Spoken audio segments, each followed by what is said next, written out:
بسم اللہ الرحمن الرحیم۔ السلام علیکم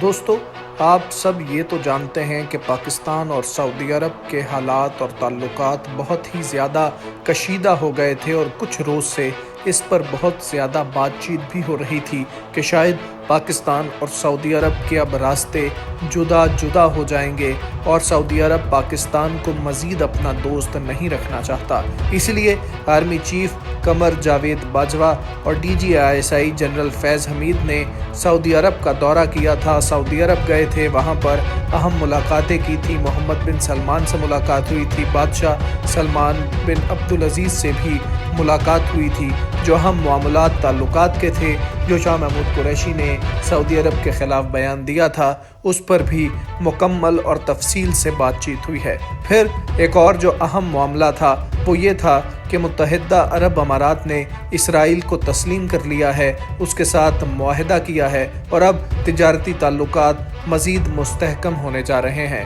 جس کے بعد تمام مسلمان یہ خدشے کا اظہار کر رہے تھے کہ شاید سعودی عرب بھی اب اسرائیل کو تسلیم کر لے گا اور متحدہ عرب امارات کی روش پر چلتا ہوا اسرائیل کے ساتھ اپنے تعلقات کو بحال کر لے گا،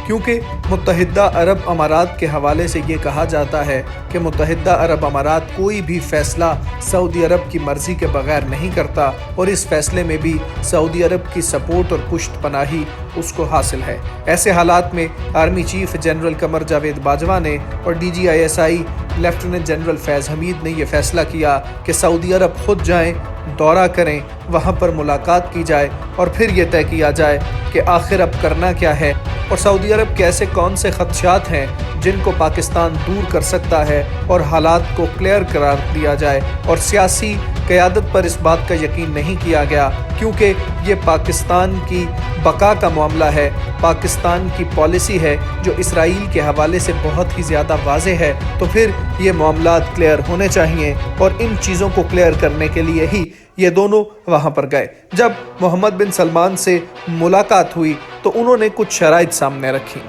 اور ملاقات میں یہ بات معلوم ہوئی کہ محمد بن سلمان کی جان کو خطرہ ہے، دھمکیاں مل رہی ہیں، حالات اتنے سادہ نہیں ہیں جتنے ہم لوگ سمجھ رہے ہیں۔ دوستو، یہ بھی پتہ لگا کہ محمد بن سلمان پر ان کے محل کے اندر ہی قاتلانہ حملہ بھی ہو چکا ہے، جس میں وہ زخمی بھی ہوئے تھے، یہ خبر بھی چھپائی گئی تھی۔ تو پھر یہ معلوم ہوا کہ محمد بن سلمان کی جان کو خطرہ ہے، سعودی عرب کو امریکہ بھی دھمکیاں دے رہا ہے اور اس بات کے لیے فورس کیا جا رہا ہے کہ سعودی عرب اسرائیل کو تسلیم کرے، کیونکہ سعودی عرب کی وہ حیثیت ہے مسلم ممالک میں، مکہ اور مدینہ وہاں ہونے کی وجہ سے، کہ دیگر مسلم ممالک کو سعودی عرب کا ساتھ دینا ہی پڑتا ہے، اور پاکستان بھی سعودی عرب کا ہمیشہ سے ساتھ اسی لیے دینے آیا ہے کیونکہ وہاں پہ حرمین شریفین ہیں، وہاں پہ حرم موجود ہیں، وہاں پہ مدینہ موجود ہے، وہاں پر کعبہ موجود ہے۔